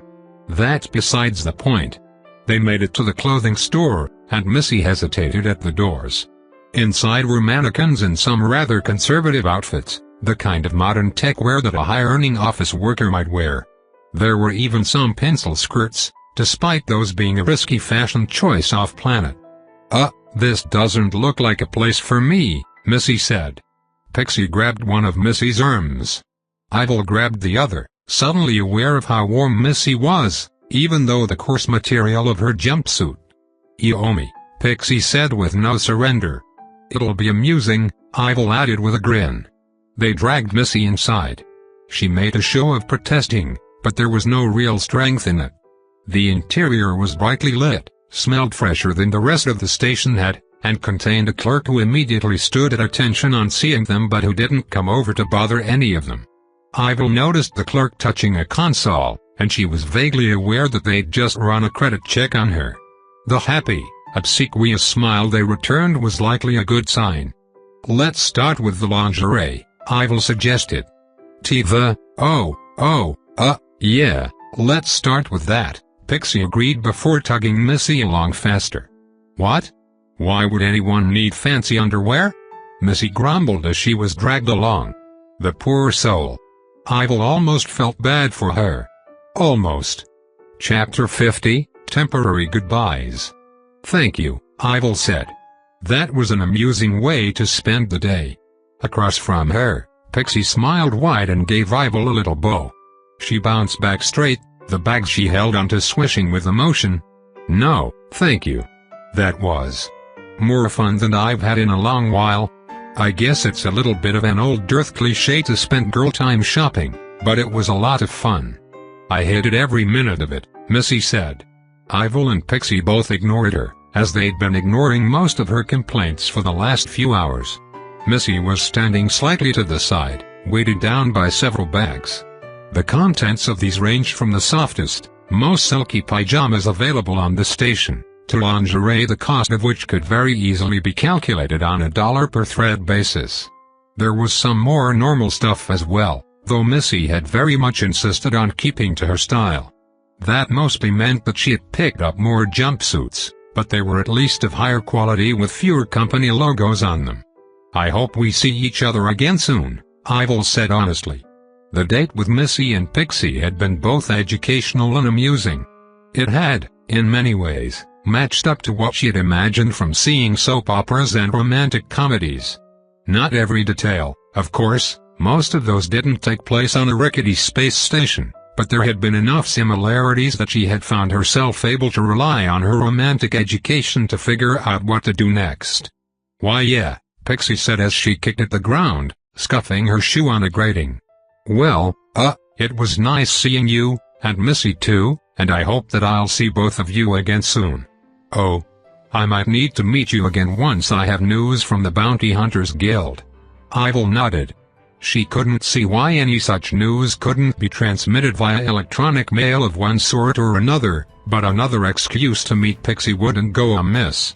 Ivil had very few friends, and her therapist was always egging her on to meet more people and become closer to them. It was supposed to humanize her. She wasn't so sure if that would truly work, but today had been fun, so maybe they were onto something. "Well, goodbye."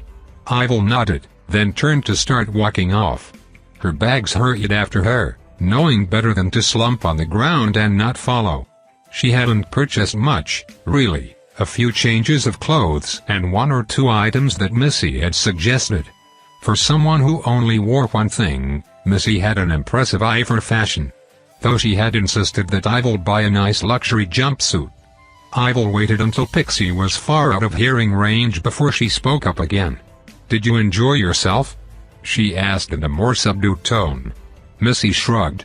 "Yeah, I guess so. Never was one for shopping. Usually just order what I need and get it over with, but this was nice. We burned through a lot of money though." "It's my money to burn," Ivil said. "And besides, we're expecting a decently large payday, aren't we? I suppose."